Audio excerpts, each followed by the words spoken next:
ഫ്ളാറ്റിലേക്ക് വിളിച്ചു വരുത്തി 5 ലക്ഷം ആവശ്യപ്പെട്ടു. ജാതി അധിക്ഷേപം. ദിയക്കെതിരെ ജീവനക്കാർ. നടൻ കൃഷ്ണകുമാറിന്റെ മകൾ ദിയ കൃഷ്ണയ്ക്കെതിരെ കൂടുതൽ ആരോപണങ്ങളുമായി അവരുടെ OBOC എന്ന ആഭരണക്കടയിലെ ജീവനക്കാർ രംഗത്ത്. തങ്ങളെ കള്ളക്കേസിൽ കൊടുക്കുമെന്ന് ഭീഷണിപ്പെടുത്തി 5 ലക്ഷം രൂപ ദിയ കൈപ്പറ്റിയെന്നാണ് അവർ ആരോപിക്കുന്നത്. സ്വന്തം വിലാസമോ മൊബൈൽ നമ്പറോ ദിയ എവിടെയും ഉപയോഗിച്ചിരുന്നില്ല. എല്ലാത്തിനും തങ്ങളുടെ ബാങ്ക് അക്കൗണ്ടും വിലാസവും ഉപയോഗിച്ചെന്നും ജീവനക്കാരായ യുവതികൾ ആരോപിക്കുന്നു. നേരത്തെ ദിയാകൃഷ്ണയുടെ സ്ഥാപനത്തിലെ ജീവനക്കാർ സാമ്പത്തിക തട്ടിപ്പ് നടത്തിയെന്ന് ആരോപിച്ച നടൻ കൃഷ്ണകുമാർ തന്റെ പക്കൽ തെളിവുകളുണ്ടെന്നും അവകാശപ്പെട്ടിരുന്നു. പിന്നാലെയാണ് ദിയക്കെതിരെ ആരോപണവുമായി ആഭരണക്കടയിലെ ജീവനക്കാർ രംഗത്തെത്തിയത്. ജീവനക്കാരുടെ വാക്കുകൾ ഇങ്ങനെ: കസ്റ്റമേഴ്സിന്റെ പേയ്മെന്റ് സ്വന്തം അക്കൗണ്ടിൽ വാങ്ങിച്ചാൽ മതിയെന്നാണ് ദിയ പറഞ്ഞിരുന്നത്. ബാങ്കിൽ നിന്ന് പ്രശ്നങ്ങളുള്ളതിനാൽ അവർ വരുമ്പോൾ പണമായിട്ട് നൽകിയാൽ മതിയെന്നാണ് അവർ പറഞ്ഞത്. പിന്നെ കുറെ നാളുകൾക്ക് ശേഷമാണ് നികുതിയുമായി ബന്ധപ്പെട്ട പ്രശ്നങ്ങൾ ഉള്ളതിനാലാണ് ഇങ്ങനെ ചെയ്തതെന്ന് ദിയ പറഞ്ഞു. പലപ്പോഴും ദിയ ഷോപ്പിൽ വരാറില്ല. പാർട്ട് ടൈം എന്ന് പറഞ്ഞ് വിളിച്ച ജോലി ഓവർ ടൈം ആയതോടെ മാറണമെന്ന് വിചാരിച്ചിരുന്നു. ഡെലിവറി കഴിയുന്നവരെ കാത്തിരിക്കണമെന്നായിരുന്നു അന്ന് ദിയ പറഞ്ഞത്. എന്തു പറഞ്ഞാലും അടിച്ചമർത്തുന്ന രീതിയിലായിരുന്നു സംസാരിച്ചത്. ജാതീയമായി അധിക്ഷേപിച്ചു. മറ്റു ആളുകളുടെ അടുത്ത് നമ്മളെപ്പറ്റി കുറ്റം പറയുകയും താരതമ്യം ചെയ്യാനും തുടങ്ങി.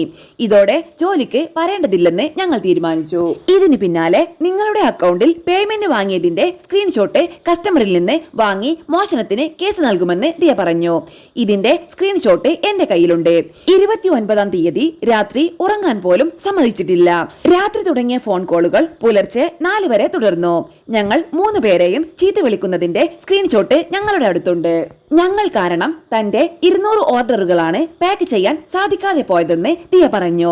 നിങ്ങൾക്കെതിരെ പരാതി നൽകേണ്ടെങ്കിൽ 5 ലക്ഷം രൂപ ഫ്ളാറ്റിൽ കൊണ്ടുതരാൻ ആവശ്യപ്പെട്ടു. ആ ദിവസം തന്നെ സ്റ്റാറ്റസ് ഇടാൻ ദിയ ആരംഭിച്ചിരുന്നു. എന്റെ ഭർത്താവിനെതിരെ കള്ളക്കേസ് നൽകുമെന്നും ഭീഷണിപ്പെടുത്തി.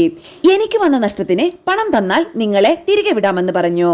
ഷോപ്പിലുള്ള എല്ലാ അന്താരാഷ്ട്ര ഓർഡറുകളും ഞങ്ങളുടെ വിലാസം ഉപയോഗിച്ചായിരുന്നു അയച്ചത്. എല്ലാത്തിനും നമ്മുടെ വിലാസമായിരുന്നു ഉപയോഗിച്ചത്. ദിയയുടെ വിലാസമോ ഫോൺ നമ്പറോ എവിടെയും ഉപയോഗിക്കില്ല. രാവിലെ 10-ന് ഫ്ളാറ്റിൽ എത്താനായിരുന്നു ദിയ പറഞ്ഞത്. അവിടെ നിന്ന് ഞങ്ങൾ എത്തിയതിനു ശേഷം ഞങ്ങളുടെ അടുത്ത് നിന്ന് പണം വാങ്ങിയതിനു ശേഷം ദിയയുടെ വീട്ടുകാർ ഓരോരുത്തരായി ഓരോ കാറിലായി വന്ന് 5 പേർ 5 സൈഡിൽ നിന്ന് വീഡിയോ എടുക്കാൻ ആരംഭിച്ചു. ദിയയെ സംബന്ധിച്ച് നാളെ ട്രെൻഡിംഗ് നമ്പർ 1 ആകാൻ പോകുന്ന ഒരു വീഡിയോ മാത്രമാകും അത്. 3 കാറിലായിട്ടാണ് ഞങ്ങളെ ദിയ കൊണ്ടുപോയത്. ഞങ്ങളുടെ സ്വന്തം വാഹനത്തിൽ പോകാൻ അനുവദിക്കാതെ ഏതോ ഒരു ഓഫീസിലേക്കാണ് ഞങ്ങളെ കൊണ്ടുപോയത്. പിന്നീടാണ് അമ്പലമുക്കുള്ള ഒരു ഓഫീസാണ് ഇതെന്ന് മനസ്സിലായത്. 10-നടുത്തുള്ള ആളുകളെ അവിടെ ഉണ്ടായിരുന്നുള്ളൂ. കൃഷ്ണകുമാറിന്റെ 4 മക്കളും ഭാര്യയും അവരുടെ ഡ്രൈവർമാരും അങ്ങനെ ചിലരെ അവിടെ ഉണ്ടായിരുന്നുള്ളൂ. അവിടെ എത്തിയിട്ട് അവർ ഓരോരുത്തരും ഓരോ വ്ലോഗ് എടുക്കുകയായിരുന്നു. ഞങ്ങളുടെ ഫോൺ അവർ ബലമായി പിടിച്ചുവെച്ചു. നാളത്തെ യൂട്യൂബിൽ നിങ്ങൾ ട്രെൻഡിംഗ് 1 ആകുമെന്നാണ് ദിയ പറഞ്ഞത്. നിങ്ങൾ കരയുന്നതിന്റെ എല്ലാം വീഡിയോയുണ്ട്.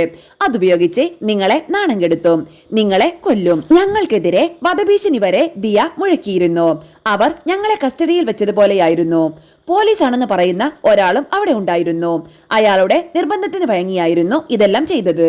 ഞങ്ങൾ സ്റ്റേഷനിൽ ഇത് കാണിച്ചപ്പോഴാണ് അയാൾ പോലീസേ അല്ല എന്ന് വ്യക്തമായത്. ദിയയുടേത് വല്ലാത്ത തരം സ്വഭാവമാണ്. എല്ലാത്തിനും വീട്ടുകാരെ വലിച്ചിഴയ്ക്കും. ഇവർ ആ ജാതിയിലുള്ളവരാണ്. അതുകൊണ്ടാണ് അവർക്ക് ഇങ്ങനെ പറ്റുന്നത് എന്നൊക്കെ പറഞ്ഞ് അധിക്ഷേപിക്കുന്നതിന്റെ റെക്കോർഡിംഗ് ഞങ്ങളുടെ കയ്യിലുണ്ട്. ഞങ്ങളെ പൂട്ടിയിട്ടിരിക്കുകയായിരുന്നു. രാവിലെ 11-ന് പൂട്ടിയിട്ടിട്ട് വൈകിട്ട് 6:45-നാണ് പുറത്തുവിടുന്നത്. അത്ര നേരം ഫോണില്ലായിരുന്നു. എന്റെ ഭർത്താവിനെ പുറത്തുവിട്ട് മാലയൊക്കെ പണയം വെച്ച് പണം എത്തിക്കാൻ പറഞ്ഞു. സ്വർണം പണയം വെച്ചതിന്റെ രേഖകളും ഞങ്ങളുടെ കയ്യിലുണ്ട്, ജീവനക്കാർ പറയുന്നു. നേരത്തെ കൃഷ്ണകുമാറിനും മകൾ ദിയ കൃഷ്ണയ്ക്കുമെതിരെ പോലീസ് തട്ടിക്കൊണ്ടുപോകലിന് കേസെടുത്തിരുന്നു. ദിയ കൃഷ്ണകുമാറിന്റെ ഉടമസ്ഥതയിലുള്ള OBOC എന്ന ആഭരണക്കടയിലെ ജീവനക്കാരുടെ പരാതിയിലായിരുന്നു ഇത്. പിന്നാലെയാണ് കൃഷ്ണകുമാറും ജീവനക്കാരും പരസ്പരം ആരോപണമുന്നയിച്ച് രംഗത്തെത്തിയിട്ടുള്ളത്.